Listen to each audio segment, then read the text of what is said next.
Election 2024 का result आ चुका है और कोई भी पार्टी पूर्ण बहुमत हासिल नहीं कर पाई है। तब ऐसी स्थिति में संविधान के अनुसार सरकार कैसे बनती है? दोस्तों, स्वागत है आप सभी का पीएस जुडिशरी के चैनल पर। संविधान के अनुच्छेद 81 यानी आर्टिकल 81 में लोकसभा के गठन का प्रावधान है। इसके तहत कुल 552 सीटें हैं।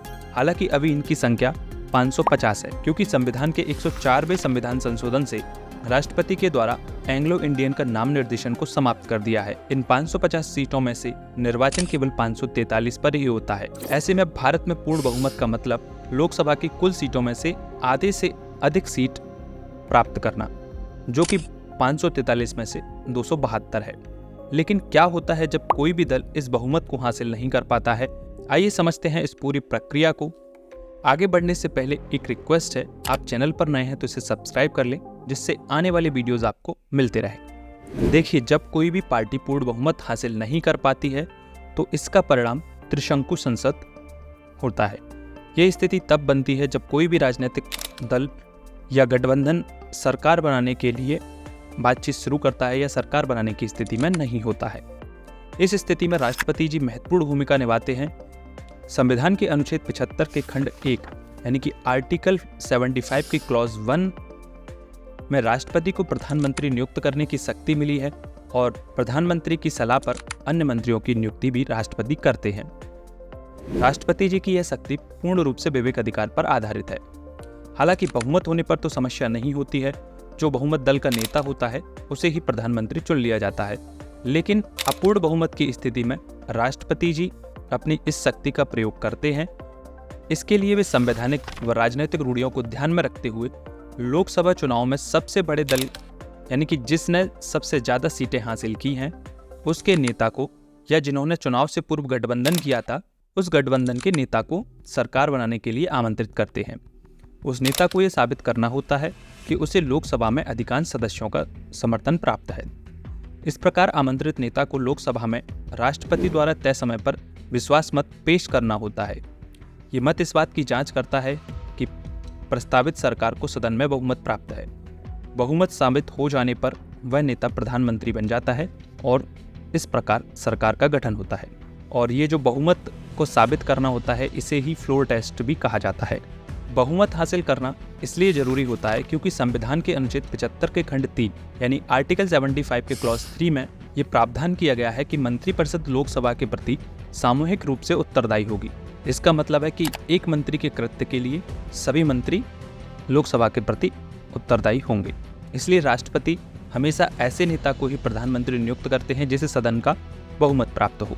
यदि इस प्रकार सबसे बड़ी पार्टी या गठबंधन का नेता बहुमत साबित करने में विफल हो जाता है, तब दूसरे सबसे बड़े पार्टी या गठबंधन के नेता को या चुनाव के बाद बने बड़े गठबंधन के नेता को आमंत्रित किया जाता है और उसे भी इसी प्रकार से लोकसभा में अपना बहुमत साबित करना होता है। ऐसा तब तक होता है जब तक कि स्थायी सरकार का चयन नहीं कर लिया जाता है।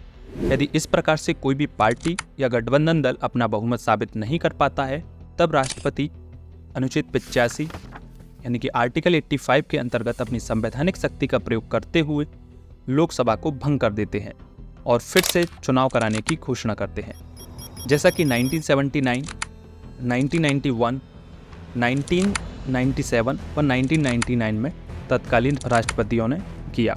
अब हम बात करते हैं वर्तमान स्थिति की।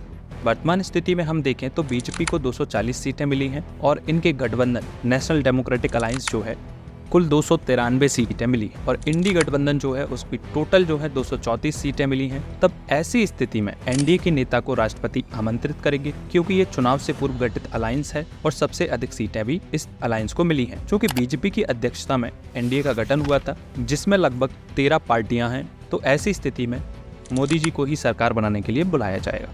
यहाँ पर एक और चीज, मान लो कि नीतीश कुमार और चंद्रबाबू नायडू एनडीए का साथ छोड़कर इंडी गठबंधन के साथ गठबंधन कर लेते हैं, तो इंडी गठबंधन का चुनाव पूर्व गठबंधन होते हुए भी उसके नेता को नहीं बुलाया जाएगा, क्योंकि वह सबसे अधिक सीटों वाला दल चुनाव के बाद शामिल पार्टियों के सहयोग से बना है। ऐसी स्थिति में सबसे ज़्यादा सीटों वाले पार्टी के नेता को ही बुलाया जाएगा, जो कि बीजेपी है। तो कुल मिलाकर बीजेपी या एनडीए के नेता को ही सरकार बनाने का पहला अवसर मिलेगा।